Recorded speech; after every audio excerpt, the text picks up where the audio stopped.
Chers amis, bienvenue dans un autre épisode aujourd'hui dans le monde militaire. Dans cette vidéo, nous allons parler d'une déclaration faite par le général Keith Kellogg, l'envoyé spécial des États-Unis pour négocier la fin de l'invasion russe de l'Ukraine. Il a déclaré que l'objectif de Trump avec son rapprochement avec Poutine est d'éloigner la Russie de la Chine, de l'Iran et de la Corée du Nord. Si vous n'êtes pas encore abonné à la chaîne, abonnez-vous si vous l'êtes déjà et activez la cloche de notification pour ne manquer aucune nouvelle. Lors de la récente conférence de Munich sur la sécurité, Keith Kellogg, l'envoyé spécial des États-Unis pour les affaires liées à la Russie et à l'Ukraine, a clairement indiqué que Washington cherchait à démanteler les liens entre Moscou et ses principaux alliés. Selon lui, ces alliances, qui n'existaient pas il y a quelques années, constituent aujourd'hui une menace directe pour l'hégémonie occidentale. Pour atteindre cet objectif, les États-Unis ont l'intention d'adopter une combinaison de sanctions économiques plus sévères et de pressions diplomatiques intenses. Mais, paradoxalement, l'administration Trump semble clairement déterminée à tendre la main à Poutine, en suggérant une approche mixte, combinant l'attaque et la pression avec l'ouverture et le rapprochement. Kellogg affirme que l'économie russe dépend toujours fortement des exportations de pétrole et de gaz, suggérant qu'une augmentation des sanctions pourrait, selon le point de vue américain, affecter la stabilité financière du Kremlin. Ce qui pourrait obliger Poutine à prendre des décisions stratégiques moins favorables à sa survie dans la guerre. Ce type d'approche n'est pas nouveau.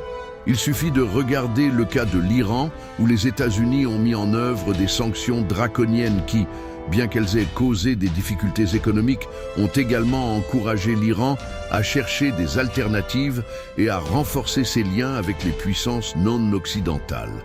Et c'est précisément en réponse à cela que ces dernières années, le partenariat entre Moscou et Téhéran s'est beaucoup développé, pour aboutir, en janvier de cette année, à la signature d'un accord de partenariat stratégique global, ce qui a établi un large engagement en faveur de la coopération dans divers secteurs, notamment les infrastructures, l'énergie et la défense.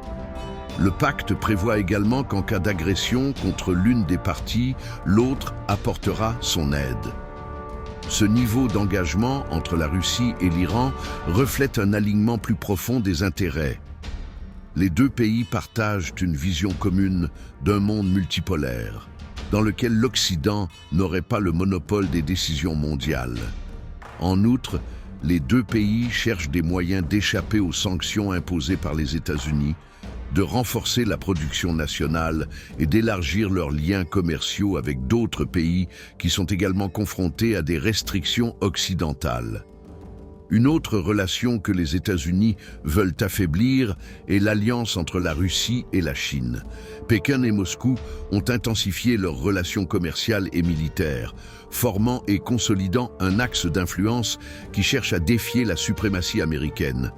Le dirigeant chinois Xi Jinping a déjà décrit ce partenariat comme un modèle à suivre, tandis que Vladimir Poutine a souligné que cette relation est l'un des principaux facteurs de stabilité pour la Russie.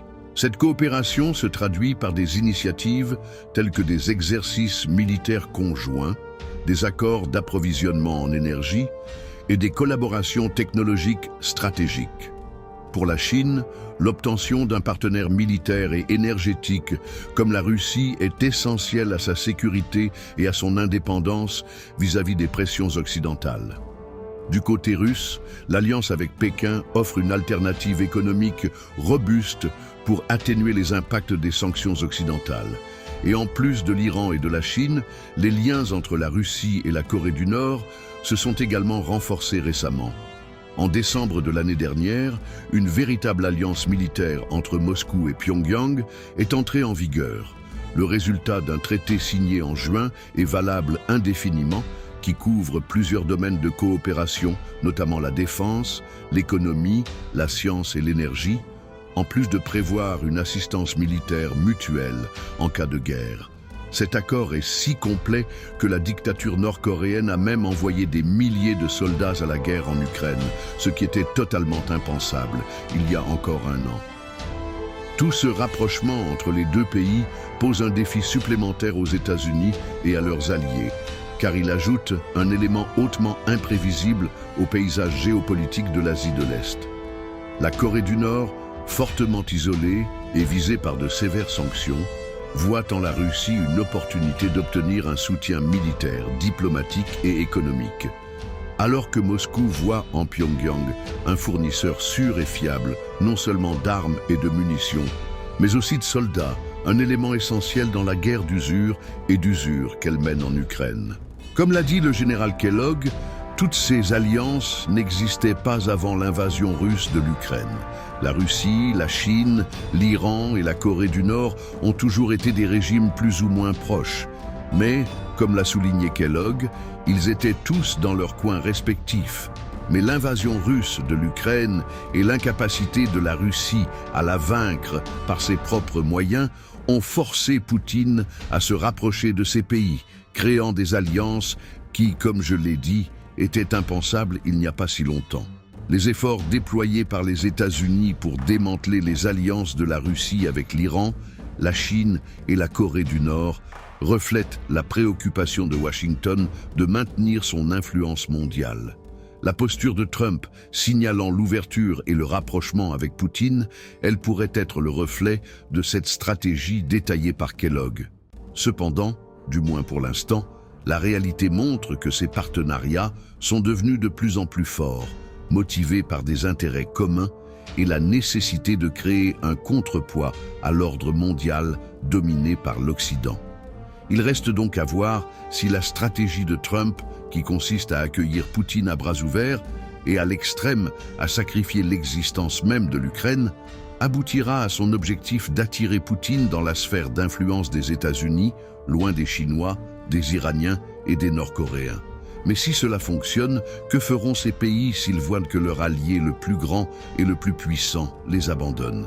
Si vous n'êtes pas encore abonné à la chaîne, abonnez-vous maintenant et activez la cloche de notification pour ne manquer aucune nouvelle.